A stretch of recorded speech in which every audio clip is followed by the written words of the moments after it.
Hello दोस्तों, श्रद्धा और कृतज्ञता अभिव्यक्त करने का तरीका है श्राद्ध व तर्पण। आज की वीडियो में मैं आप लोगों के लिए लेकर आई हूँ पितरों से संबंधित बातें, जिसमें कि पितृ क्या है, पितृदोष क्या है, ये क्यों होता है, कैसे इसे दूर किया जा सकता है और क्या ऐसा करें कि आपके पितृ आपसे हमेशा प्रसन्न रहे और उनका आशीर्वाद आप पर बना रहे। तो शुरू करती हूँ आज की वीडियो। इस वीडियो में सारी बातें मशहूर विद्वान पंडितों के द्वारा बताई गई हैं। पितृपक्ष में मृत परिजनों को श्रद्धापूर्वक याद करने को श्राद्ध कहा जाता है। यह पितरों के प्रति श्रद्धा और कृतज्ञता अभिव्यक्त करने का एक तरीका है। श्राद्ध के दौरान सबसे पहले प्रातःकाल स्नान आदि करके हाथ में जल, कुश, अक्षत, तिल आदि लेकर पितरों को जल अर्पित करने को तर्पण कहते हैं। इसके बाद दोनों हाथ जोड़कर पितरों का ध्यान करते हुए उन्हें आमंत्रित करते हुए जल ग्रहण करने की प्रार्थना की जाती है। मान्यता है कि तर्पण करने से पितरों की आत्मा को शांति मिलती है, साथ ही व्यक्ति को उनका आशीर्वाद भी प्राप्त होता है। ईश्वर का भजन करना चाहिए। इसके बाद अपने पूर्वजों का स्मरण करके उन्हें प्रणाम करना चाहिए और उनके गुणों को याद करना चाहिए। पिंडदान का अर्थ होता है अपने पितरों को भोजन का दान देना। ऐसा माना जाता है कि पितृपक्ष में हमारे पूर्वज गाय, कुत्ता, कौवा, चींटी या देवताओं के रूप में आकर भोजन ग्रहण करते हैं। इसीलिए पितृपक्ष के दौरान भोजन के 5 अंश निकालने का विधान है। पिंडदान के दौरान मृतक के निमित्त जौ या चावल के आटे को गूंथ कर गोल आकृति वाले पिंड बनाए जाते हैं, इसीलिए इसे पिंडदान कहा जाता है। पितृदोष होने पर क्या होता है? जिन लोगों की कुंडली में पितृदोष होता है उन लोगों की संतान सुख आसानी से नहीं मिलता है या फिर संतान बुरी संगत में पड़ जाती है। इन लोगों को नौकरी या व्यापार में हमेशा दिक्कतों का सामना करना पड़ता है। काम में बार बार बाधा आती है। घर में ज़्यादा कलेश झगड़े होते हैं। घर में सुख समृद्धि नहीं आती है। गरीबी और कर्ज बना रहता है। अक्सर बीमार रहते हैं और बेटी या बेटे की शादी में रुकावट आती है। पितृदोष क्या होता है? इस जन्म का पितृदोष। पितृबाधा का मतलब यह होता है कि आपके पूर्वज आपसे कुछ अपेक्षा रखते हैं या आप कुछ ऐसा कर्म कर रहे हैं जिसके चलते वे रुष्ट हैं आपसे। पुत्र और पुत्री की अपेक्षा है जिसके चलते पितृ और मातृ ऋण उतरता है, जिसे आप पूरा करने में सक्षम नहीं हैं। पूर्वजों के कारण वंशजों को किसी प्रकार का कष्ट ही पितृदोष माना गया है। पिछले जन्म का पितृदोष। हमारे पूर्वज कई प्रकार के होते हैं। क्योंकि हम आज यहाँ जन्मे हैं तो कल कहीं और। पिछले जन्म का पितृदोष कुंडली में प्रदर्शित होता है। जैसे गुरु और राहु का एक जगह एकत्रित होना। जन्मपत्री में यदि सूर्य पर शनि, राहु, केतु की दृष्टि या युति या प्रभाव हो तो जातक की कुंडली में पितृऋण की स्थिति मानी जाती है। लाल किताब में कुंडली के 10वें भाव में गुरु के होने को शापित माना जाता है। 7वें घर में गुरु होने पर आंशिक पितृदोष है। यदि लग्न में राहु बैठा है तो सूर्य कहीं भी हो उसे ग्रहण होगा और यहाँ भी पितृदोष होगा। चंद्र के साथ केतु और सूर्य के साथ राहु होने पर भी पितृदोष होगा। इस तरह कुंडली में पितृदोष के होने की कई स्थितियाँ बताई गई हैं। खासकर 9वें भाव से पता चलता है कि जातक पिछले जन्म में क्या करके आया है। यदि 9वें घर में शुक्र, बुध या राहु है तो यह कुंडली पितृदोष की है। अन्य कारण होते हैं। आपके पूर्वजों के पाप कर्म का भुगतान कर रहे हैं, क्योंकि हमारे पूर्वजों का लहू हमारी नसों में बहता है। दूसरा शारीरिक है, जिसका अर्थ है कि आपके पिता या पूर्वजों में जो भी दुर्गुण या रोग रहे हों वह आपको भी हो सकते हैं। पितृदोष के कारण हमारे सांसारिक जीवन में और आध्यात्मिक साधनाओं में बाधाएं उत्पन्न होती हैं। आपको ऐसा लगता है कि कोई अदृश्य शक्ति आपको परेशान करती है तो पितृबाधा पर विचार करना चाहिए। पितृदोष और पितृऋण से पीड़ित व्यक्ति अपने मातृपक्ष अर्थात माता के अतिरिक्त मामा मामी, मौसा मौसी, नाना नानी तथा पितृपक्ष अर्थात दादा दादी, चाचा चाची, ताऊ ताई आदि को कष्ट व दुख देता है और उनकी अवहेलना व तिरस्कार करता है। ऐसा माना जाता है कि यदि किसी को पितृदोष है तो उसकी तरक्की रुकी रहती है। समय पर विवाह नहीं होता है। कई कार्यों में रोड़े आते रहते हैं। ग्रह कलह बढ़ जाती है। जीवन एक उत्सव की जगह संघर्ष हो जाता है। रुपया पैसा होते हुए भी शांति और सुकून नहीं मिलता है। शिक्षा में बाधा आती है। क्रोध आता रहता है। परिवार में बीमारी लगी रहती है। संतान नहीं होती है। आत्मबल में कमी रहती है आदि कई कारण या लक्षण बताए जाते हैं। पितृदोष का कारण घर के पितरों या बड़ों ने पारिवारिक पुजारी या धर्म बदला होगा, घर के पास किसी मंदिर में तोड़फोड़ हुई या कोई पीपल का पेड़ काटा गया होगा, आपके पूर्वजों ने कोई पाप किया होगा जिसका परिणाम आपको भुगतना पड़ सकता है। पिछले जन्म में आपने कोई पाप किया होगा, अपने पिता या माता को सताया होगा, आप किसी पाप कर्म में संलग्न हैं जिसके चलते आपके पूर्वज आपसे रुष्ट हो चले हैं। कुछ लोग हमेशा अपने माता पिता या अपने संतानों को कोसते सताते रहते हैं। आपने गाय, कुत्ते और किसी निर्दोष जानवर को सताया होगा। कोई आकस्मिक दुख या धन का अभाव बना रहता है तो फिर पितृबाधा पर विचार करना चाहिए। पितृदोष से मुक्ति के उपाय। कपूर जलाने से देवदोष व पितृदोष का समन होता है। प्रतिदिन सुबह और शाम घर में संध्या वंदन के समय कपूर जरूर जलाना चाहिए। 13, 14 अमावस्या और पूर्णिमा के दिन गुड़ और घी के मिश्रण को कंडे, जिसे उपले भी कहा जाता है, पर जलाने से देव और पितृदोष दूर होते हैं। पितृपक्ष में पूर्वजों के निमित्त विधि विधान से तर्पण और श्राद्ध करें, ब्राह्मणों को भोजन कराएं, दान दें। साथ ही साल की हर एकादशी, चतुर्दशी, अमावस्या पर पितरों को जल अर्पित करें और त्रिपिंडी श्राद्ध करें। श्रद्धापूर्वक तर्पण और पिंडदान करने से पितृ प्रसन्न होते हैं। श्राद्ध पक्ष में पंचबली कर्म अर्थात देव, पीपल, गाय, कुत्ते और कौवे को अन्न जल देने से पितृदेव प्रसन्न होते हैं। इसी के साथ ही चींटी और मछलियों को भी अन्न देना चाहिए। श्राद्ध में 10 तरह के दान दिए जाते हैं: जूते, चप्पल, वस्त्र, छाता, काला तिल, घी, गुड़, धान्य, नमक, चांदी या स्वर्ण और गोया भूमि। आप चाहे तो सिर्फ आटा, गुड़, घी, नमक और शक्कर का दान भी कर सकते हैं। ब्राह्मण भोज भी कराना चाहिए। इस दिन सभी को अच्छे से पेट भर भोजन खिलाकर दक्षिणा दी जाती है। ब्राह्मण का निर्वसनी होना जरूरी है, उसे कोई व्यसन नहीं होना चाहिए।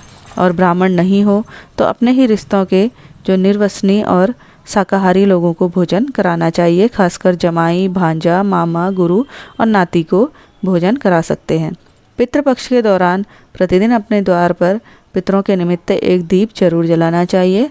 दक्षिण दिशा में पितरों के निमित्त 2, 5, 11 या 16 दीपक जरूर जलाएं। आप अपनी गैलरी में भी जला सकते हैं या आप प्रतिदिन पीपल के पेड़ के पास भी दीप जलाकर पितरों की मुक्ति हेतु प्रार्थना कर सकते हैं। पितृपक्ष शांति के लिए रोजाना दोपहर के समय पीपल के पेड़ की पूजा करें। पितरों को प्रसन्न करने के लिए पीपल में गंगा जल में काले तिल, दूध, अक्षत और फूल अर्पित करें। पितृदोष शांति के लिए एक बहुत ही कारगर उपाय है। पितृपक्ष में रोजाना घर में शाम के समय दक्षिण दिशा में तेल का दीपक लगाएं। ऐसा रोजाना भी कर सकते हैं, इससे पितृदोष खत्म हो जाता है। किसी ज़रूरतमंद को भोजन, दान या गरीब कन्या के विवाह में मदद करने से पितृ खुश होते हैं। ऐसा करने से पितृदोष शांत होने लगता है। घर में पितरों की तस्वीर को दक्षिण दिशा में लगाना चाहिए। रोजाना उनसे अपनी गलती की क्षमा मांगनी चाहिए। कहते हैं इससे पितृदोष का प्रभाव कम होने लगता है। जिन लोगों की कुंडली में पितृदोष है उन्हें ये महाउपाय करना चाहिए। इससे पितृ प्रसन्न होते हैं और पितृदोष खत्म होता है। इसके बाद पीपल के पेड़ के पास शुद्ध देसी घी का दीपक जलाते हुए ओम सर्व पितृदेवाय नमः मंत्र का जाप करें। पितृ सूक्त या गीता का पाठ करें। श्राद्ध पक्ष में 16 दिन गीता का पाठ करना चाहिए। आप चाहे तो संपूर्ण गीता का पाठ करें, नहीं तो पितरों की शांति के लिए और उनका आशीर्वाद प्राप्त करने के लिए, उन्हें मुक्ति का मार्ग प्रदान करने के लिए गीता के दूसरे और 7वें अध्याय का पाठ जरूर करना चाहिए। गुड़ घी को मिलाकर सुगंधित धूप दें। जब तक वह जले तब तक ओम पितृदेवताभ्यो नमः का जाप करें और इसी मंत्र से आहुति दें। सर्वपित्र अमावस्या के दिन शास्त्रों में मृत्यु के बाद औधर्व दैहिक संस्कार, पिंडदान, तर्पण, श्राद्ध, एकादशा, सपिंडीकरण और शौचादि निर्णय, कर्म विपाक आदि के द्वारा पापों के विधान का प्रायश्चित कहा गया है। परिवार के सभी सदस्यों से बराबर मात्रा में सिक्के इकट्ठे करके उन्हें मंदिर में दान करें। शास्त्र सम्मत मान्यता यही है कि किसी सुयोग्य विद्वान ब्राह्मण के जरिए ही श्राद्ध कर्म, पिंडदान, तर्पण करवाना चाहिए। श्राद्ध कर्म में पूरी श्रद्धा से ब्राह्मणों को तो दान दिया ही जाता है, साथ ही यदि किसी गरीब ज़रूरतमंद की सहायता भी आप कर सकें तो बहुत पुण्य मिलता है। इसके साथ साथ गाय, कुत्ते, कौवे आदि पशु पक्षियों के लिए भी भोजन का अंश जरूर डालना चाहिए। इन्हें भोजन डालते समय अपने पितरों का स्मरण करना चाहिए। मन ही मन उन्हें श्राद्ध ग्रहण करने का निवेदन करना चाहिए। यदि संभव हो तो गंगा नदी के किनारे पर श्राद्ध कर्म करवाना चाहिए, नहीं तो घर पर भी इसे किया जा सकता है। जिस दिन श्राद्ध हो उस दिन ब्राह्मणों को भोज करवाना चाहिए। भोजन के बाद दान दक्षिणा देकर भी उन्हें संतुष्ट करें। श्राद्ध पूजा दोपहर के समय शुरू करनी चाहिए। योग्य ब्राह्मण की सहायता से मंत्रोच्चारण करें और पूजा के पश्चात जल से तर्पण करें। श्राद्ध का भोजन। श्राद्ध करने के लिए किसी ब्राह्मण को भोज कराएं और अपनी सामर्थ्य के अनुसार दक्षिणा भी दें। श्राद्ध के दिन अपनी सामर्थ्य या इच्छानुसार खाना बनाएं। आप जिस व्यक्ति का श्राद्ध कर रहे हैं उसकी पसंद के मुताबिक खाना बनाएं जो उचित रहेगा। श्राद्ध के दिन लहसुन प्याज रहित सात्विक भोजन ही घर की रसोई में बनना चाहिए, जिसमें उड़द की दाल के बड़े, चावल, दूध, घी से बने पकवान, खीर, मौसमी सब्जी जैसे तोरई, लौकी, सीताफल, भिंडी, कच्चे केले सब्जी ही भोजन में मान्य है। मान्यता है कि श्राद्ध के दिन स्मरण करने से पितर घर आते हैं और अपनी पसंद का भोजन कर तृप्त हो जाते हैं। शास्त्रों में 5 तरह की बलि बताई गई है: गौ बलि, स्वान बलि, काक बलि, देवादि बलि, पीपीलिका बलि। ज्योतिषाचार्यों ने बताया कि श्राद्ध कर्म से पितृगण के साथ देवता भी तृप्त होते हैं। श्राद्ध तर्पण हमारे पूर्वजों के प्रति हमारा सम्मान है। इसी से पितृ ऋण भी चुकता होता है। इन दिनों घर में 16 या 21 मोर के पंख अवश्य लाकर रखें। शिवलिंग पर जल मिश्रित दुग्ध अर्पित करें। घर में प्रतिदिन खीर बनाएं। भोजन में सर्वप्रथम गाय, कुत्ते और कौवे के लिए ग्रास अलग से निकालें। माना जाता है कि यह सभी जीव यम के काफ़ी निकट हैं। इनसे पितरों को भोजन मिलता है। श्राद्ध के 16 दिनों में अष्टमुखी रुद्राक्ष धारण करें। पितृपक्ष में क्या न करें। श्राद्ध का समय दोपहर में उपयुक्त माना गया है। रात्रि में श्राद्ध नहीं किया जाता। श्राद्ध पक्ष में शुभ कार्य भी वर्जित माने गए हैं। श्राद्ध के भोजन में बेसन का प्रयोग वर्जित माना गया है। श्राद्ध कर्म में लोहे या स्टील के पात्रों का प्रयोग नहीं करना चाहिए। कौन कौन कर सकता है तर्पण या पिंडदान? ज्योतिषाचार्यों ने बताया कि शास्त्रों के अनुसार पितृगणों का श्राद्ध कर्म करने के लिए वर्ष में 96 अवसर मिलते हैं। साल के 12 माह में 12 अमावस्या तिथि को भी श्राद्ध किया जा सकता है। श्राद्ध कर्म करने से 3 पीढ़ियों के पूर्वजों को तर्पण किया जा सकता है। श्राद्ध 3 पीढ़ियों तक होता है। श्राद्ध पुत्र, पोता, भतीजा या भांजा करते हैं। जिनके घर में पुरुष सदस्य नहीं है उनमें महिलाएं भी श्राद्ध कर सकती हैं। तिथियों का अलग अलग महत्व है। व्यक्ति की मृत्यु जिस तिथि पर होती है पितृपक्ष में उसी तिथि पर श्राद्ध कर्म किए जाते हैं। पूर्णिमा तिथि से पितृपक्ष आरंभ होता है। प्रतिपदा पर नाना नानी के परिवार में किसी की मृत्यु हुई हो और मृत्यु तिथि ज्ञात न हो तो उसका श्राद्ध प्रतिपदा पर किया जाता है। पंचमी तिथि पर अगर किसी अविवाहित व्यक्ति की मृत्यु हुई हो तो उसका श्राद्ध इस तिथि पर करना चाहिए। अगर किसी महिला की मृत्यु हो गई है और मृत्यु तिथि ज्ञात नहीं है तो उसका श्राद्ध नवमी तिथि पर किया जाता है। एकादशी पर मृत सन्यासियों का श्राद्ध किया जाता है। कि मृत्यु किसी दुर्घटना में हुई हो उनका श्राद्ध चतुर्दशी तिथि पर करना चाहिए। अमावस्या पर ज्ञात अज्ञात सभी पितरों का श्राद्ध किया जाता है।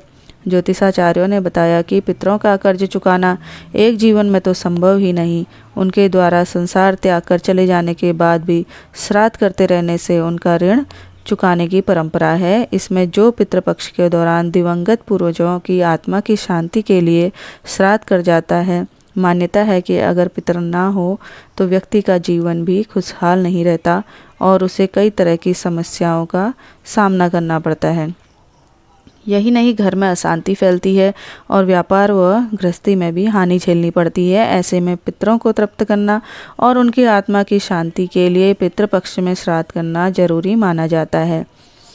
श्राद्ध भोजन के लिए इन 4 चीज़ों का ही चुनाव क्यों किया जाता है?